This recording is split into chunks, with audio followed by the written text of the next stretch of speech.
మునక్కాడ అంటే ఇష్టపడని వాళ్ళు ఉండరు. మరి ఆ మునక్కాడకి టొమాటో యాడ్ చేసి వండితే ఇంకా టేస్ట్ చెప్పవలసిన అవసరం లేదు. వంట రాని వాళ్ళు కూడా ఈజీగా చాలా సింపుల్గా టేస్టీగా ప్రిపేర్ చేసుకునే విధంగా ఈరోజు నేను వీడియోలో చూపించాను. సో ఫ్రెండ్స్, వీడియో ఎండింగ్ వరకు స్కిప్ చేయకుండా చూసి వీడియో నచ్చితే దయచేసి లైక్ చేసి సబ్స్క్రైబ్ చేయగలరు. ప్యాన్లో ఆయిల్ యాడ్ చేసిన తర్వాత నూనె వేగినాక శనగపప్పు, మినపప్పు, జీలకర్ర, ఆవాలు, పచ్చిమిరపకాయలు ఇవన్నీ ఫ్రై చేసుకొని అదేవిధంగా కరివేపాకు చిటపటాన్ని పచ్చి స్మెల్ పోయాక ముందుగా మనము తొడిమ అంటే పీల్ తీసినటువంటి మునక్కాడలకి వీటిని శుభ్రంగా క్లీన్ చేసి ఇలా మనము ఈ ఆనియన్స్లో ఫ్రై చేసుకోవాలి.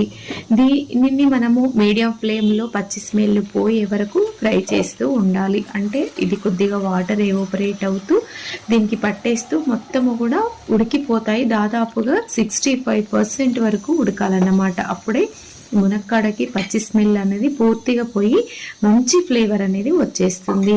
దీనిలో నేను దాదాపుగా ఒక 1/2 kg వరకు టొమాటో స్లైసెస్ యాడ్ చేశాను. టొమాటోస్ మంచిగా పండినవి, నాటు టొమాటోస్ అయితే మంచి టేస్ట్ అనేది వచ్చేస్తుంది ఈ మునక్కాడ టొమాటోకి.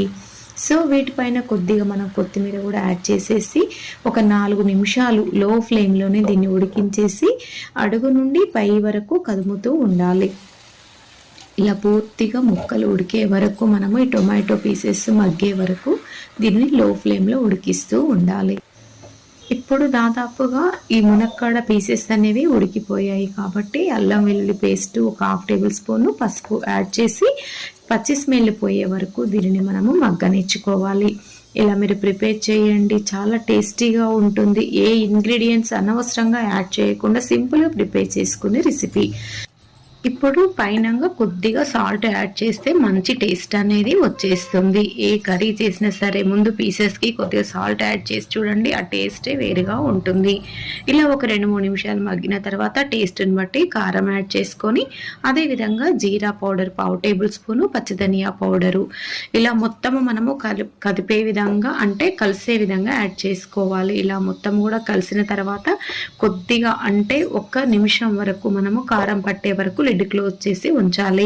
తర్వాత ఈ ముక్కలు పూర్తిగా ఉడకడానికి కొద్దిగా గ్రేవీగా ఉండడానికని 1/2 గ్లాస్ వాటర్ సరిపోతుంది. వాటర్ ఎక్కువగా యాడ్ చేయవలసిన అవసరం లేదు. ముందుగానే మునక్కాడ పీసెస్ మ్యాక్సిమం ఉడికిపోయాయి కాబట్టి.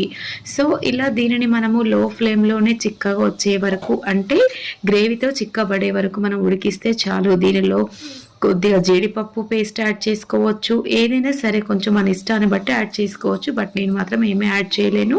పీసెస్ కూడా మొత్తం ఉడికిపోయాయి. ఇంకా కొద్దిగా సాల్ట్ తక్కువగా అనిపిస్తే ఇలా యాడ్ చేసుకోవచ్చు. పైన కొద్దిగా కొత్తిమీర గార్నిష్ చేసుకొని ఆయిల్ ఫ్లోట్ అయ్యే వరకు దీనిని లో ఫ్లేమ్లోనే ఉడికిస్తే మొత్తము పీసెస్ అన్నీ కూడా మునక్కాడ పీసెస్ పూర్తిగా ఉడికిపోయి మంచి టేస్ట్తో ఉంటుంది. ఇలా మీరు ట్రై చేయండి, చాలా టేస్టీగా ఉంటుంది. ఈజీగా ఎవరికైనా సరే ప్రిపేర్ చేసుకోవడానికి ఈజీ రెసిపీ. సో ఫ్రెండ్స్, ఈ వీడియో నచ్చితే please do like, share, subscribe. Thank you friends.